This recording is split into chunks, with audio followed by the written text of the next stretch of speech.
Já liberou?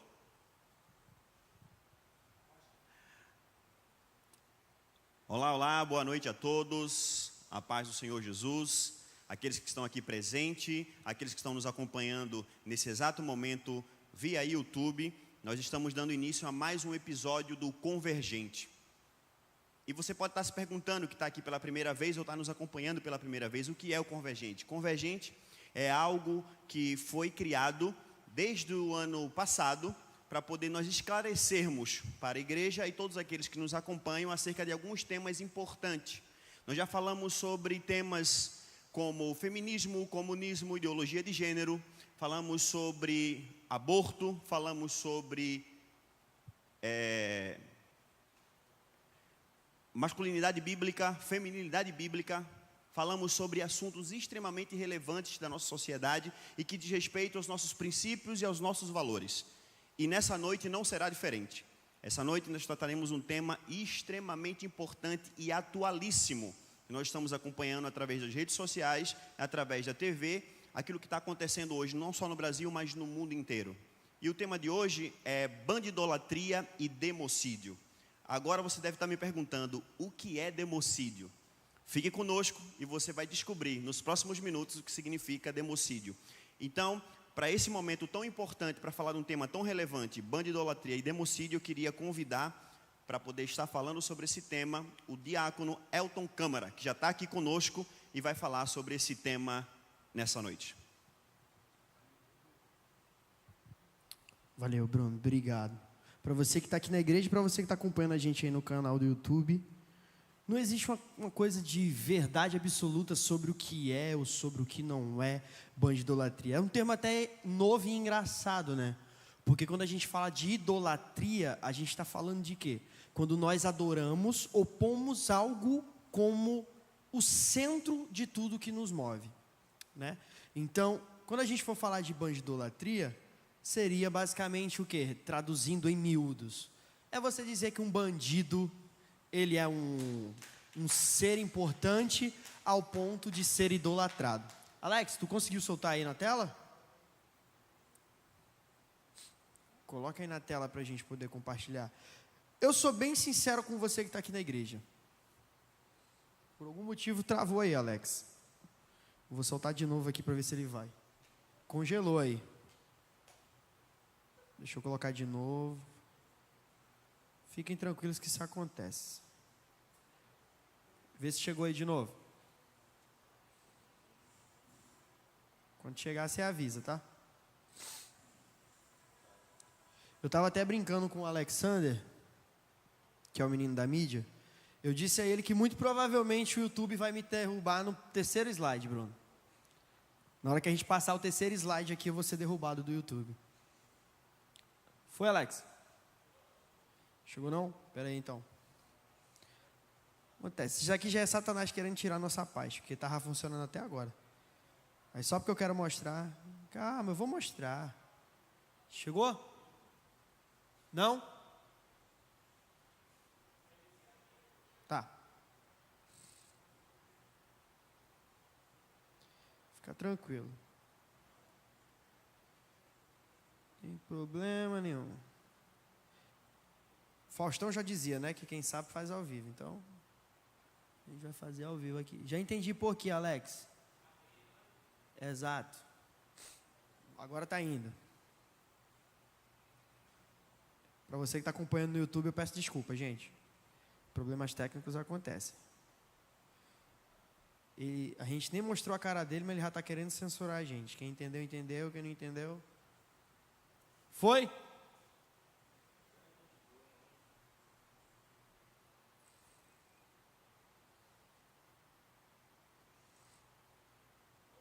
Foi? Show. Pode jogar. Você não vai nos censurar.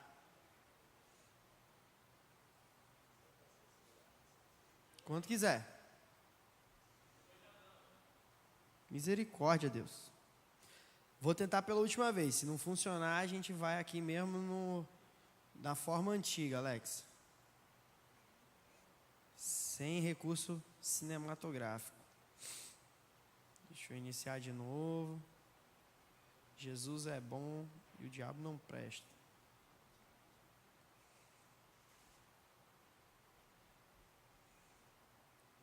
E aí? Nada?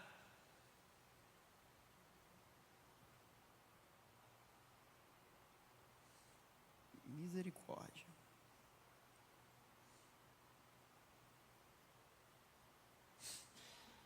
Vamos, meu querido, funcione. Não faça nós passarmos esse perrengue. Nadinha ainda?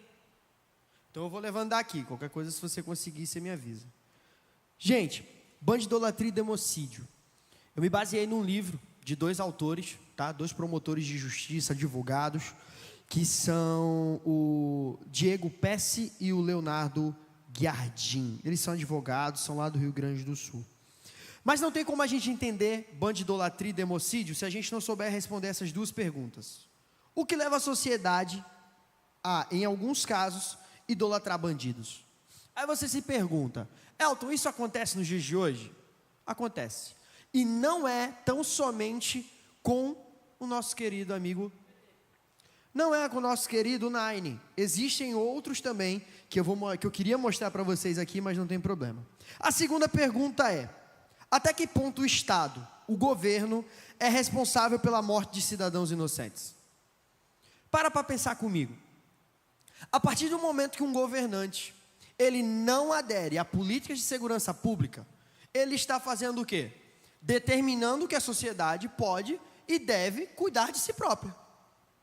Imagina só, você é um pai de família, seu filho sai para a rua para ir para a escola, chega na esquina, um bandido vem, roubam, dá uma surra nele e ele fica largado na rua. De quem é a responsabilidade? Quem que deveria ter cuidado da segurança dessa criança? Quem que deveria ter auxiliado nesse processo? E aí que entra. O que é bandidolatria? É a prática de transformar o criminoso em vítima do sistema social, enquanto a verdadeira vítima é tratada como culpada. Vamos trazer aqui o caso do dia 8 de janeiro desse ano. Pastor Silas sempre fala que tem um membro, tinha na verdade um membro da nossa igreja, que é o Clezão, que foi lá em Brasília no ato do dia 8 de janeiro, e estava naquele momento da manifestação. O Clezão foi preso por crime de golpe, ficou preso, ele tinha problemas cardiorrespiratórios, foi notificado ao nosso querido Xandão, que eu ia mostrar o terceiro slide, a cara dele aqui, ele já me censurou antes mesmo de mostrar, mas tudo bem. Ele foi notificado, mas mesmo assim o que aconteceu? Ele fingiu que não ouviu. Boa, obrigado Alex, você é top, agora vai dar para ter uma questão visual, aí vai ajudar. Então o que acontece?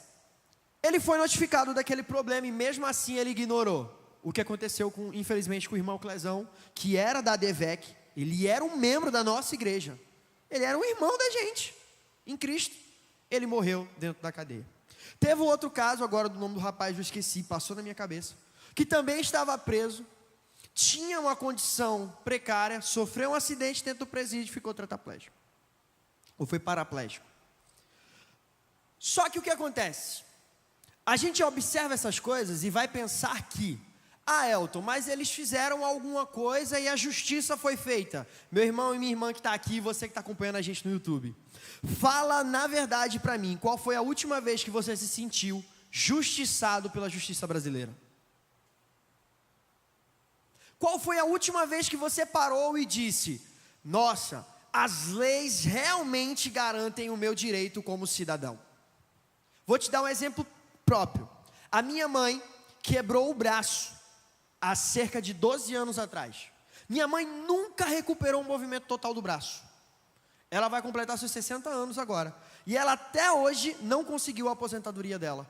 Porque o INSS diz que ela é apta. Sendo que a minha mãe não consegue nem fechar a mão direito.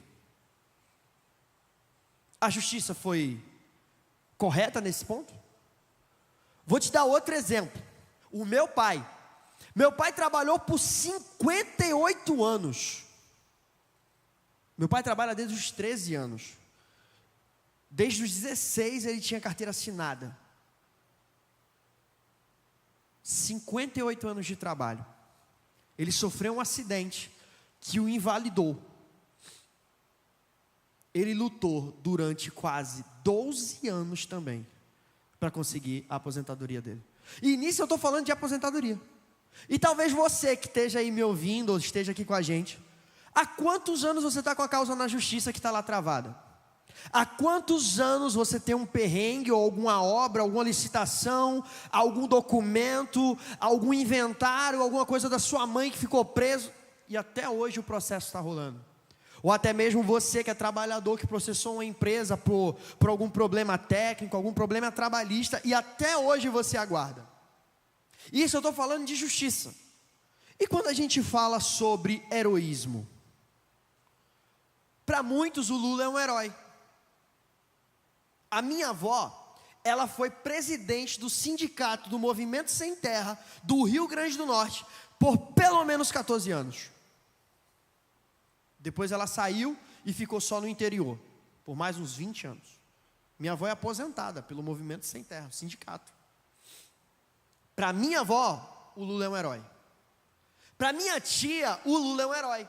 Minha tia, ela fala que ela não tinha dinheiro para comprar uma casa. Foi o Lula que deu a casa para ela, não foi o trabalho dela não foi Deus que abençoou para ela conseguir trabalhar e pagar em 385 parcelas a Caixa Econômica Federal, não, mas foi o Lula.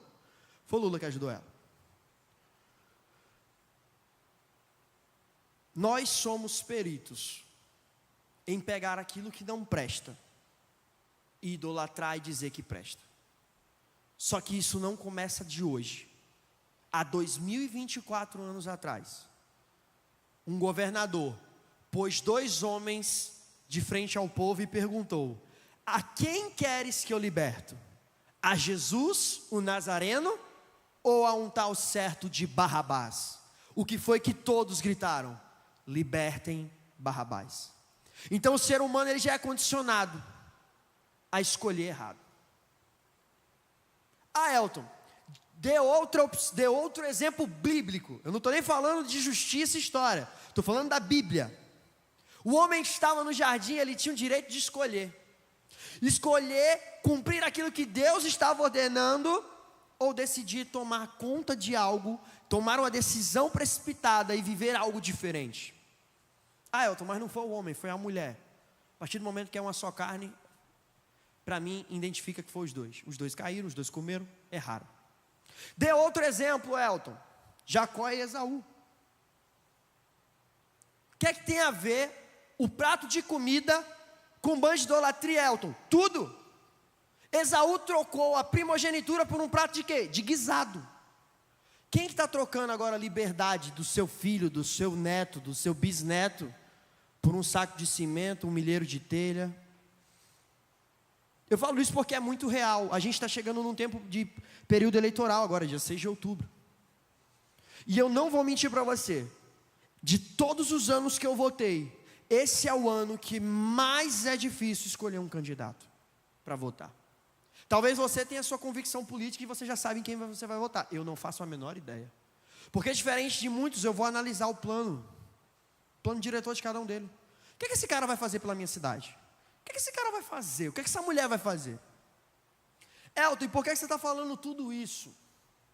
Porque o conceito de bandidolatria é você colocar um bandido acima de qualquer outra coisa e dizer que ele é bom, independente dele ser um bandido ou não. Bandidolatria é a prática de transformar. Eu não usaria nem o nome prática, eu usaria o termo arte. É a arte de transformar o criminoso em vítima do sistema. É o bichinho. Ele tem 14 anos, ele matou, estuprou, esquartejou, mas ele é apenas um adolescente inconsequente. Tudo bem. Mas aí eu pego o mesmo caso de um homem de 35 anos, que se veste como mulher, entra dentro de um banheiro e estupra uma menina de 10 anos enquanto ela está ali fazendo suas necessidades. A sociedade quer implantar, olhar para você e dizer que o caso é do mesmo nível, é normal. Meu irmão, não é nada normal. A partir do momento que um cidadão de bem, ele é posto como um vilão da história, existe uma total distorção daquilo que está sendo pregado e dito. Seria a mesma coisa de eu dizer aqui para você, que assim como Eva e Adão, você deveria também ter comido do fruto, que era muito bom. A gente só tem coisa boa de lá para cá, não é? A gente morre, as mulheres sentem dores de parto, os homens agora têm que trabalhar e poder se sustentar do próprio suor, é tudo bom, é maravilhoso, não é? A violência nesse contexto seria justificada como a única saída para reparar injustiças sociais. Só que aqui a gente não está pregando violência.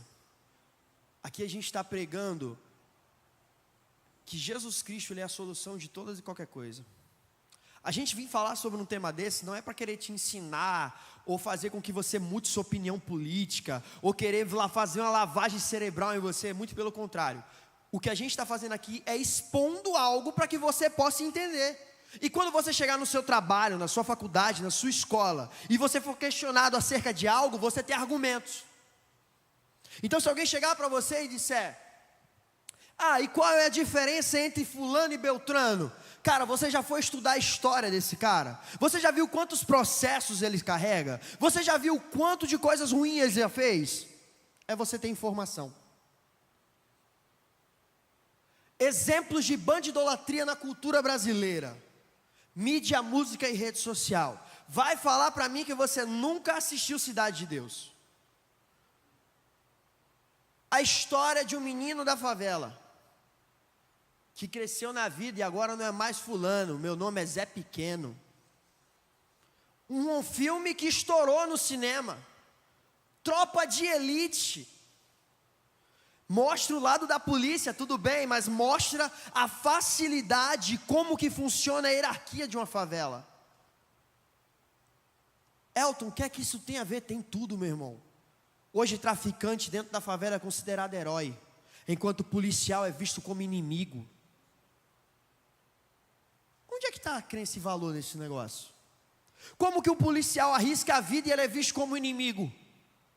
E um bandido que está disposto a matar qualquer um por qualquer coisa é considerado um herói. Se você não sabe, eu tinha uma colega de escola que ela era do Rio.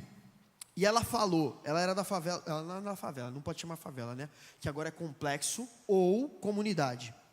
Ela veio da comunidade da Rocinha.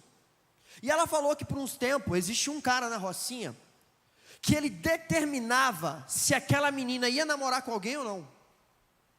A irmã dela foi determinada. Quem namorasse com ela, se um bandido escolhesse para namorar com ela, mas ninguém podia namorar com ela. E ai da pessoa que se metesse. Porque dentro da favela ou dentro da comunidade, quem manda é quem? Quem manda é o dono da boca. E eu vou te provar. Na música, o funk, seja proibidão ou seja o funk normal. Pastor Marquinhos Menezes aqui, Marquinhos Menezes, aqui na Conferência da Família. Ele até brincou cantando que talvez ele teria sido só mais um Silva, que a estrela dele não ia brilhar. Mas quantas e quantas histórias de favela e periferia foram contadas através da música? Na antiguidade, lá dos anos 90, no início do ano 2000, as músicas tinham uma letra, tinham um teor musical. Hoje em dia é totalmente distorcido. E eu estou falando de qualquer gênero musical, seja do mundo seja a música secular, do country até o batidão gospel. Se você for pegar toda a parte secular, você não encontra absolutamente uma música decente. Não estou incentivando você a escutar música secular, tá? Só estou te mostrando que se você pegar o panorama da música secular antes dos anos 2008 para cá, desculpa a expressão, irmão, mas virou mais uma música retrativa a todo tipo de baixaria do que uma música que representasse qualquer outra coisa. Sabe qual era a dificuldade de um adolescente antes dos anos 2000? Ele falava assim, mas é porque eu gosto de escutar tal banda, porque a letra da música é bonita. Os adolescentes de hoje, eles não podem dizer a mesma coisa, porque não existe uma música bonita. Tudo no funk é senta, vai, levanta, faz e acontece. E eu só estou falando do funk, eu nem entrei no forró, no brega, no axé, só estou falando do funk. Rede social. Quantas e quantas vezes vocês estão vendo aí pessoas postando foto usando maconha? Com um rifle na mão, com um fuzil. Antigamente os traficantes tinham medo de postar fotos. Hoje em dia, eles não estão nem aí. Sabe por quê? Porque eles entendem que existe uma coisa que talvez eu e você não goste, mas é o tal dos direitos humanos. Elton, você está sendo contra os direitos humanos? Não, irmão, não estou sendo não. Só estou te alertando, e daqui a pouco a gente vai falar sobre eles. Mas hoje em dia, tudo que envolve um bandido, nós temos que lidar com eles como se eles fossem coitadinhos. Mas quando é seu pai, sua mãe, seu tio, seu irmão que está sofrendo, sabe o que é que o sistema faz? Deixa de lado e esquece. Tira isso pelas reportagens de TV. Você já parou para perceber que a maioria das reportagens de TV de hoje, quando mostra um bandido, ele está sempre de cabeça coberta? Se escondendo? Mas quando é um cidadão de bem, está com a cara à mostra. Já parou para perceber? Se não, para ver o episódio, para ver um dia do Papinha, para você ter uma ideia. Bandido que é bandido, está sempre assim, ó. Qual foi? Não posso responder não. Se é um cidadão de bem, eles mostram a cara. Por quê? Como que eu posso levar a sério um governo onde o antigo presidente não podia entrar na favela, mas hoje um ministro do STF pode caminhar tranquilamente? Aonde nós estamos indo? Eu não estou falando de política. Eu não estou falando de partido A, B e C. Eu estou falando da realidade, do que a bandidolatria faz. E isso não é longe. Isso aqui são séries cotidianas. Uma do Prime. Essa daqui eu esqueci agora de onde que ela é. A bandida número 1. A primeira mulher. Olha o que a mídia está retratando. A primeira mulher dona de uma boca de fumo de uma favela gigante. Bandida. A número 1. O outro, Dom. O traficante gato. São as séries que mais têm visualização. Não é a primeira ou a segunda, mas estão entre as 6 primeiras no ranking de visibilidade no nosso país. E aí você me diz, existe influência da mídia ou não existe? Deolane. Agora presa, recentemente solta, presa de novo. Daqui a pouco é solta de novo. E o povo acha que é uma injustiça. A mulher está envolvida com um monte de coisa de corrupção, lavagem de dinheiro. Mas tem lá, 1000 pessoas na frente da polícia, da cadeia, gritando: soltem ela é inocente. Por quê? Porque ela está financiando o tigrinho para você jogar? Cadê que existe um processo desse? Para a mãe que está lá presa desde o dia 8 de janeiro e tem 2 filhos para criar e não tem ninguém para cuidar das crianças. Cadê que alguém vai lá na frente gritar? Porque a sociedade ela está tão corrompida que ela só vai pensar em lutar por algo se for do interesse dela. Se me beneficia, eu vou atrás. Se não, estou nem aí. Tu acha que nós tivemos quase 38 milhões de votos em branco na última eleição para presidente por quê? Foi um recado. Eu não me importo com o país. O que acontecer, vai acontecer. Eu lavo minhas mãos. Quase 38 milhões de votos em branco. 15 milhões desses votos tinham mudado a história da eleição. Só para você abrir um pouco a sua mente. Segundo o estudo da Universidade de São Paulo, a USP, em 2021, mais de 30% dos jovens de comunidades carentes identificam criminosos locais como figuras de poder ou heróis em suas realidades. Um bandido, ele tem mais valor do que o próprio pai dele. Porque o pai dele é auxiliar servente de pedreiro. Mora dentro da favela e não tem condição de pagar uma faculdade. Então o moleque já sabe que ele vai ter que sofrer a vida dele inteira, ralar pra caramba para conseguir alguma coisa. Enquanto isso, o amigo dele do outro lado da rua está andando com um cordão de ouro e iPhone 15 Pro Max. A única coisa que ele tem que fazer é o quê? Andar com uma granada no bolso, um fuzil na mão e no outro um fogo de artifício, porque quando ele vê a polícia ele tem que soltar.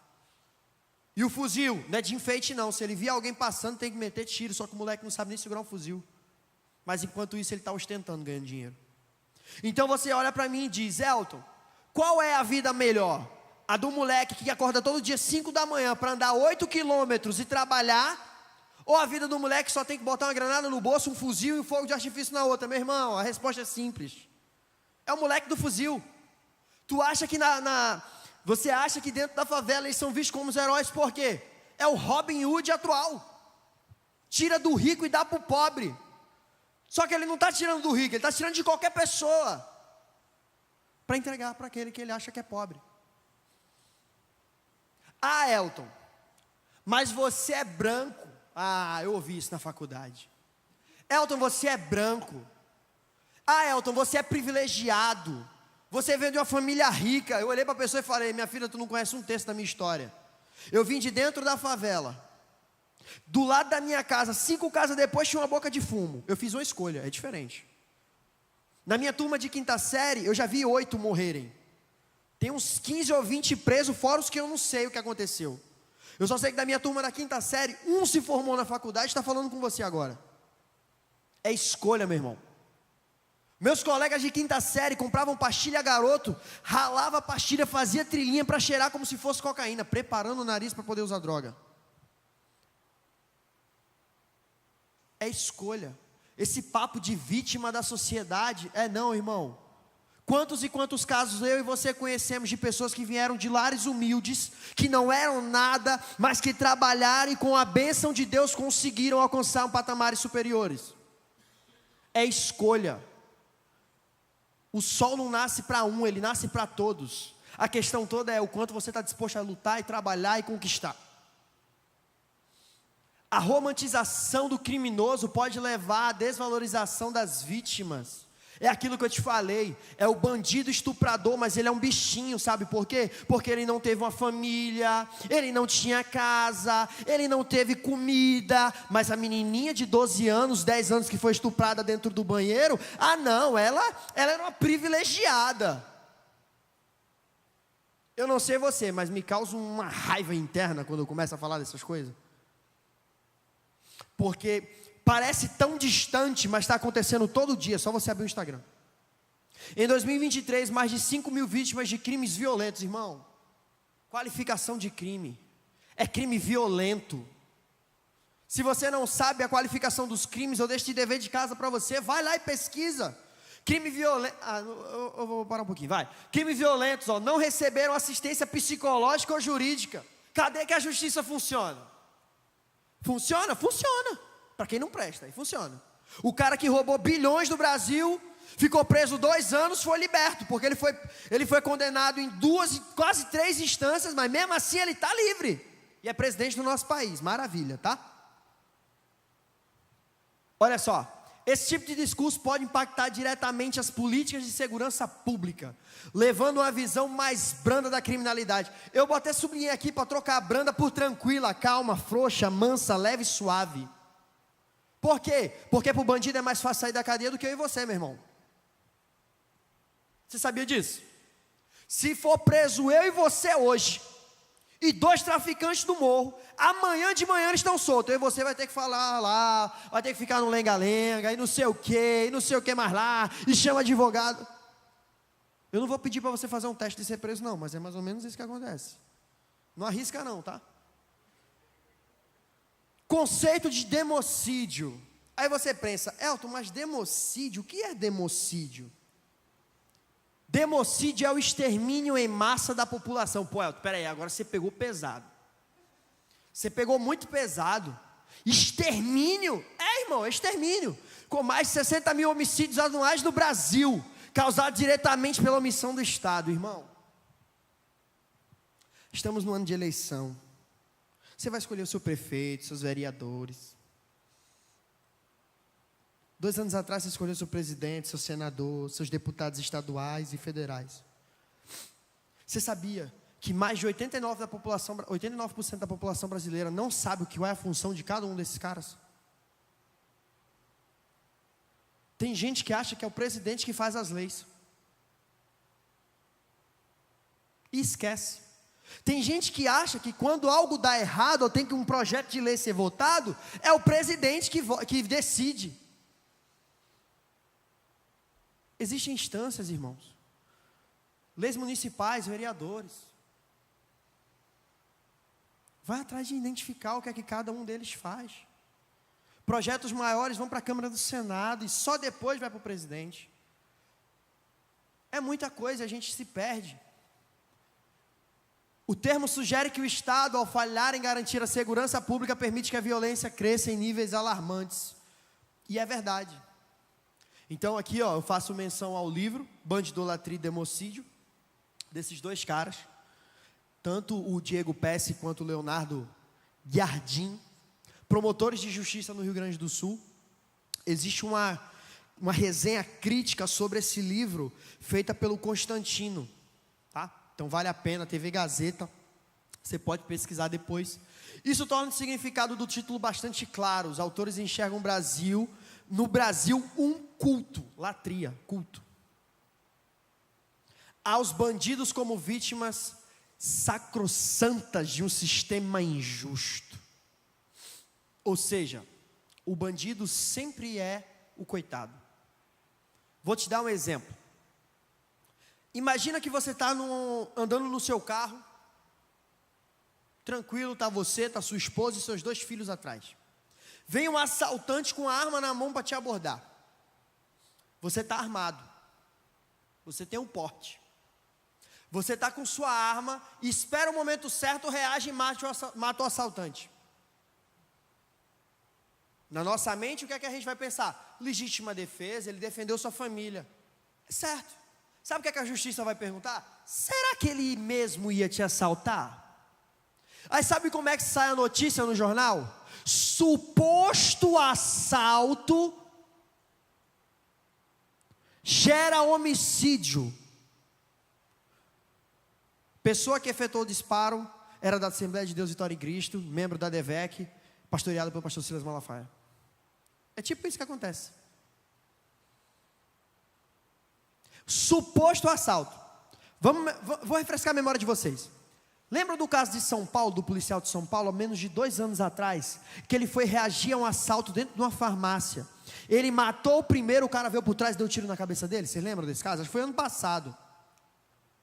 Sabe o que foi que a Globo Lixo e algumas outras emissoras usaram como head? Head é o texto de destaque da notícia. Policial mata covardemente assaltantes após reagir a um assalto.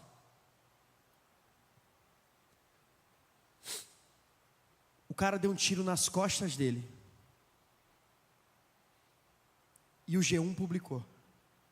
2 meses depois, o G1 teve que fazer uma retratação à fala. E eles botaram: policial reage de forma bruta um assalto em farmácia em tal lugar. O bandido primeiro morreu, o policial morreu, mas a notícia é que o policial tinha agido de forma bruta. Gente, fala a verdade. Para onde é que a gente vai? Para onde que a gente vai? Eu não sei vocês, mas eu tenho medo. Porque eu sei que o futuro dos meus filhos não depende somente de mim. E eu preciso conscientizar essa geração da escolha que eles precisam tomar. Eu preciso conscientizar as crianças e os adolescentes que estão chegando agora do caminho certo. E até agora, eu não falei de Bíblia, eu estou falando só de política e estou falando sobre justiça. Vou acelerar um pouquinho. Em 2022, eu passei demais. O Brasil registrou 41.069 homicídios. Lembra que o extermínio era a partir de 60 mil? Quase, em um ano. No entanto, o número de homicídios chegou a mais de 60 mil em anos anteriores, principalmente entre 2016 e 2018, conforme relatado pelo Atlas da Violência. Essas taxas, se abisme ou não, são comparadas a zonas de guerra, como Afeganistão e Síria. Você sabe quais são as regiões do país que tem mais violência? Se você falou Rio e São Paulo, você está errado. Norte e Nordeste. Norte, Amazonas, Acre, Roraima. Nordeste, Ceará, como um todo, mas principalmente Pernambuco, Fortaleza.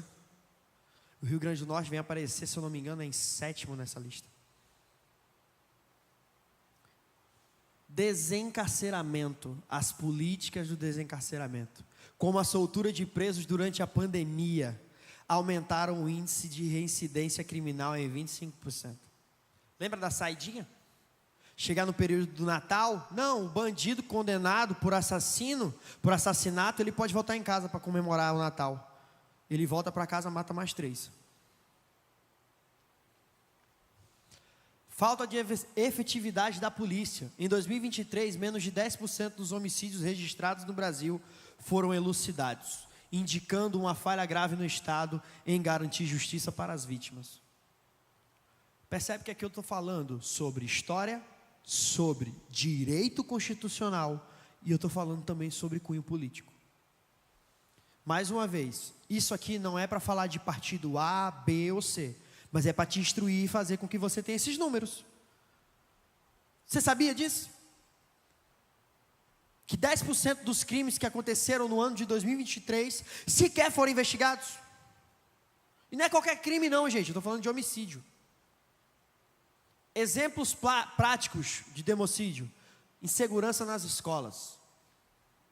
Violência nas escolas brasileiras aumentaram uns 46% em 2023, aqui no Rio Grande do Norte. Teve o caso de uma professora, acho que foi aqui no Rio Grande do Norte, se não me engano, ano passado ou foi esse ano. Teve uma professora que foi espancada por um aluno LGBT. A mídia mostrou? Não, mas os blogs de fofoca mostrou. Alguns anos atrás, se eu não me engano, foi na Bahia, uma professora foi esfaqueada por um aluno. A mídia mostrou? Não, mas os blogs de fofoca mostraram. Mortes em regiões de conflito e com facções. Ceará e Amazonas são as líderes. Modelos internacionais. Só que tudo não é tão ruim quanto parece, pode melhorar. Colômbia. Você lembra do presidente da Colômbia, a intervenção que ele fez, o plano Colômbia, que pegou basicamente todas as forças armadas, botou na rua e combateu o narcotráfico. E reduziu significativamente o crime organizado. Para você que não sabe, a Colômbia é uma das maiores exportadoras de cocaína do mundo. Nova York, as políticas de tolerância zero nos anos 90 foi altamente criticada. Por quê? Bandido bom é bandido preso, no caso deles, não era morto, era preso, tá? Mas resultou em uma queda drástica nos índices de violência dos anos 90. Nova York registrava cerca de 2.245 homicídios por ano, e eu estou falando dos anos 90. No ano de 2020 caiu para menos de 500. Se o governo começar a prestar atenção nessas coisas, tudo se resolve. Fatores de sucesso em outros países. Só para você entender ali, ó, isso aqui é o Lula fazendo L, o Lula tentando fazer um coração, a cara do Xandão olhando para o Bruno, sorrindo para você, Bruno. E aqui é o Lula com o Nicolás Maduro, um ditador amigão ali dele. Você já ouviu falar do Coban? Talvez o Bruno não saiba o que é. Coban é um programa, tá aqui, ó. Sistema Coban. Baseia-se na ideia do policiamento comunitário direto. São os policiais na comunidade. Os policiais lá no teu bairro. Lá em Recife, menos 41% nos níveis de roubo. 41% a menos de roubo. Fala a verdade, meu irmão. Se hoje a gente tivesse 40% a menos de roubo, você estava mais feliz ou estava mais triste quando você saía de casa? Você estava sorridente. Estava super tranquilo, você deixaria a porta... Cara, é isso que eu me lembro. Quando eu era adolescente, eu ia para a casa da minha avó no interior. Eu chegava, minha avó deixava as portas abertas. A janela estava aberta, o povo estava lá do lado de fora. Eu perguntava, vó, a senhora não tem medo de roubar na casa da senhora? Aqui todo mundo se conhece, meu filho. Ninguém vai roubar nada de ninguém. Minha avó, hoje em dia, na porta dela tem grade. Como é na tua casa, irmão? Tua casa tem portão elétrico? Tem arame farpado? Tem cerca elétrica? Tem vidro? Tem o que lá para te proteger? Você lembra? Eu tenho certeza, vocês que têm ali há mais de 25 anos, antigamente vocês sabem como era muito mais tranquilo. Vocês não vão me deixar mentir, com certeza você que está no chat também. Você não vai me deixar mentir. Prisões e reabilitação. Países como a Noruega investem mais na reabilitação de detentos com um índice de reincidência de apenas 20%, enquanto no Brasil esse número chega a 70%. Isso quer dizer o quê? Elton, você está dizendo que tem que investir na vida de um bandido? Tem, irmão. Tem que investir também. Ele também é um cidadão. Só que do que adianta eu pegar o dinheiro público e jogar dentro dos presídios de qualquer forma? Na Noruega, o cara que é criminoso, ele é culpado, a primeira coisa, ele cumpre a pena dele, tá? Se forem 40 anos, são 40 anos, né? Nem uma hora menos, nem uma hora mais. Até os segundos são contados. Segundo, dentro desse período, o cara está aprendendo a virar um cidadão. Ele era um bandido porque não tinha escola. Vai aprender a estudar, ler e escrever, para que quando ele sai, ele vá atrás de um emprego e não atrás de roubar de novo. Fala para mim, o cara que passa 40 anos na cadeia, se ele sair da cadeia, sabendo ler e escrever e apto para trabalhar, você acha que é mais fácil ele querer roubar ou ir trabalhar? Eu acho que é mais fácil ele querer trabalhar, porque ele já passou 40 anos lá. Ele não vai querer voltar e ficar mais 40 anos, meu irmão. Precisa ir longe não. Essa semana agora, acho que foi ontem. Foi ontem. Um adolescente nos Estados Unidos de 14 anos de idade, ele matou a mãe e convidou uma amiga para ver o corpo. Tomou prisão perpétua, 14 anos de idade. Perpétua, irmão. No Brasil tem prisão perpétua? Não. No Brasil, o cara é condenado em 3 instâncias, rouba bilhões, tem uma sentença de 40 anos, cumpre 2 e está solto. Às vezes não precisa nem fazer tudo isso. Ele só entra dentro de uma escola, ele mata 14 crianças, é preso, daqui a 2 anos ele está solto por bom comportamento. Ou então, ele volta para a rua tranquilamente, para poder voltar a praticar crimes normais, como eles pensam. Críticas e controvérsias. Organizações, lembra dos direitos humanos que eu falei? Humanos criticam a ideia de que a defesa dos direitos dos presos é uma forma de bandidolatria. Lembra da Maria do Rosário? Quando disseram para ela levar um bandido para dentro da casa dela, o que foi que ela respondeu? Claro que não. Mas o bandido que assalta, estupra uma criança, ele pode voltar à sociedade tranquilamente. Você acha que o cara que estuprou uma criança de 12 anos e é solto na semana seguinte, ele vai fazer o quê, meu irmão? Ele vai estuprar outra criança de 12 anos. E acabou. É isso que ele vai fazer. Mais uma vez, o Convergentes, ele não é um programa, uma ideia de chegar para você e dizer que, isso é culpa de Satanás. Irmão, é escolha. Satanás tem a parcela de culpa dele, mas isso são escolhas. Você escolheu hoje sair da sua casa, 7:30 da noite, chegar aqui, são 8:18, e ouvir alguém, um jovem que talvez não tenha metade da sua vivência de mundo, alertar você e falar sobre isso. O meu objetivo aqui não é fazer com que você saia daqui expert, mas é te dar um norte do que é que eles estão falando. E se a gente não tomar uma atitude hoje, os nossos filhos, os nossos netos, os nossos bisnetos vão sofrer, porque nós não decidimos fazer nada. Uma coisa eu vou dizer para você: enquanto não bate na tua porta, você acha que não acontece, mas no dia que bate na tua porta, você se desespera. Eu já tive casos aqui na igreja, de outros conhecidos também, de adolescentes, de pais que diziam que, não, meu filho está tudo bem com ele, não tem problema, ele pode andar com fulano e beltrano, ele só é um pouco errado.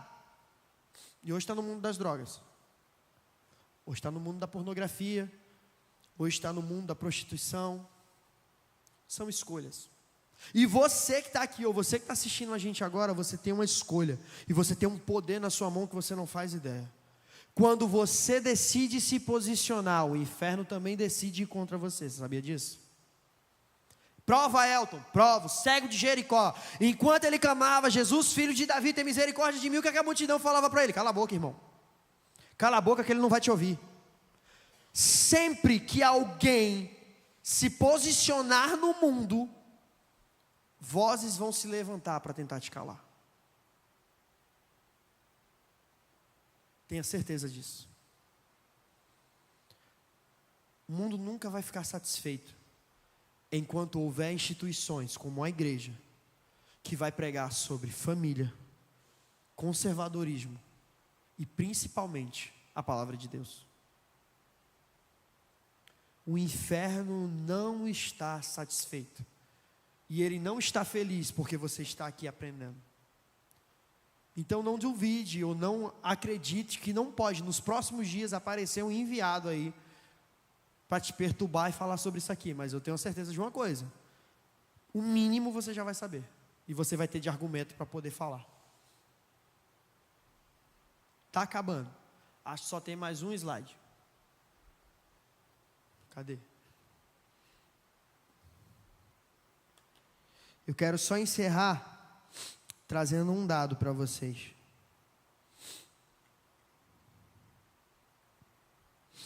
Cadê? Cadê? Eu deixei anotado aqui. Aqui, achei. Achei? É.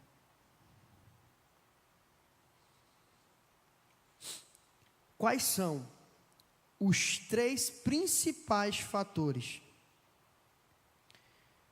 para fazer com que uma pessoa entre no mundo do crime ou se envolva com algo criminal?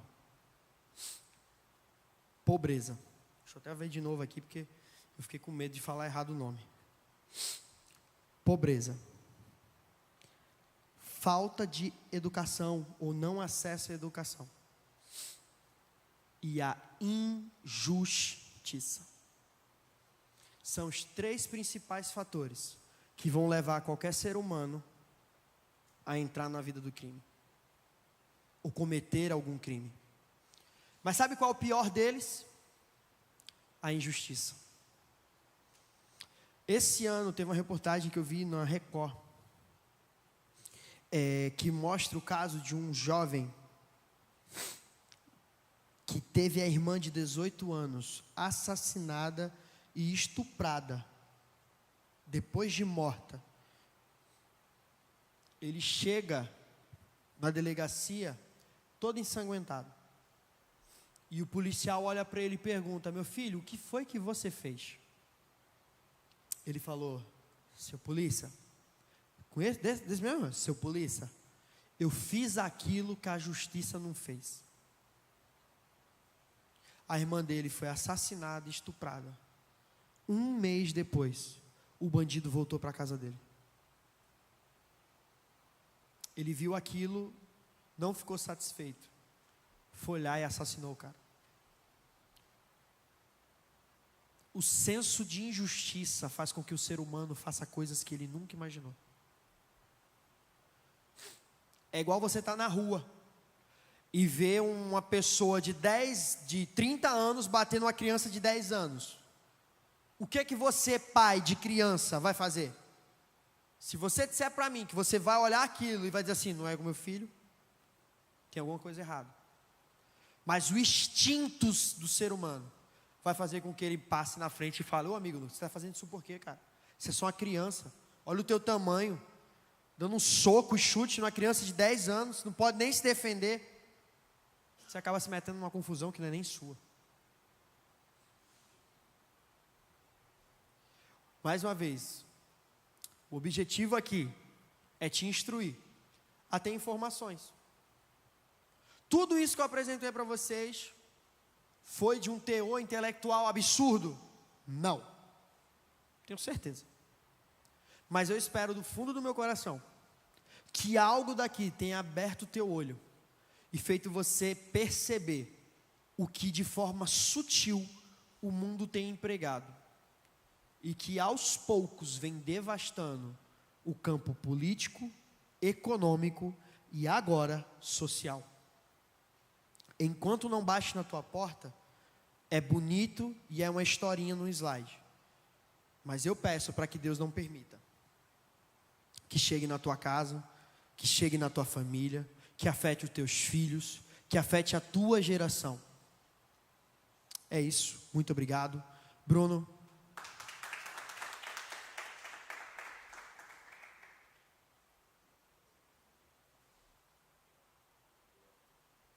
Muito bom, Elton. Muito bom. Informações importantíssimas. Importantíssimas. Números importantes para que a gente possa compreender aquilo que está acontecendo à nossa volta e muitas vezes a gente não presta atenção, né? Eu queria, apesar de ter sido extremamente esclarecedor, mas trazendo uma informação importante que endossa aquilo que o Elton trouxe aqui. Existe uma pessoa hoje que é presidente reeleito de um país. O nome desse camarada é Nayib Bukele, presidente reeleito de El Salvador, com quase 90% de aprovação. E sabe por quê ele conseguiu essa aprovação daquele país que era considerado, pode puxar os dados, era considerado um dos países mais perigosos do mundo. Do mundo. Em apenas 2 mandatos, ele mudou totalmente a situação do país. Sabe por quê? A bandidolatria lá era muito grande, o democídio mais ainda. No entanto, o que é que ele fez? Ele acabou com as gangues, acabou com os bandidos, e isso fez com que o mundo virasse os olhos para El Salvador, para entender o que estava acontecendo. Que os índices de criminalidade em El Salvador diminuiu significativamente, a ponto de quase não ser colocado nas estatísticas. Aí os direitos dos humanos, porque não é direitos humanos, é direito dos humanos, não é direito dos humanos, vai olhar para ele e dizer que é polêmico a maneira pela qual ele fez com que El Salvador saísse de um patamar e fosse elevado a outro. Porque ele não brincava, ele resolvia. E aqui eu não quero fazer apologia à violência, nem tampouco à força bruta. Mas, no entanto, a metodologia pela qual Nayib Bukele exerceu naquela nação foi extremamente eficaz. Hoje, as prisões estão lotadas de bandido, as gangues terminaram e as pessoas podem andar livre nas ruas. E hoje, esse presidente de apenas 42 anos resolveu o problema da bandidolatria, porque lá as coisas funcionam como devem funcionar. E oxalá que isso aconteça aqui no Brasil, que nós tenhamos governantes municipais, estaduais e presidenciais que atentem para esse tipo de problema, porque hoje na nossa nação, infelizmente, os pais são desvalorizados e os bandidos são taxados como heróis, como foi bem colocado pelo Elton Câmara. Fiquem de pé, deixa eu agradecer a vocês que estão aqui e a vocês que estão aí acompanhando, vocês que estão aqui acompanhando. Queria agradecer a você, né? Compartilhe com pelo menos 10 pessoas esse conteúdo. E você que ainda não segue o Convergente Natal, vai lá, tem muito tema importante, assim como esse, que já foi colocado, já foi dito, e também está no YouTube e também no Instagram. Convergente Natal, _ Convergente Natal. Segue lá e compartilha esse conteúdo. A vocês que estiveram aqui, muito obrigado. Vocês que estão acompanhando, gratidão. Até o próximo episódio do Convergente. Obrigado.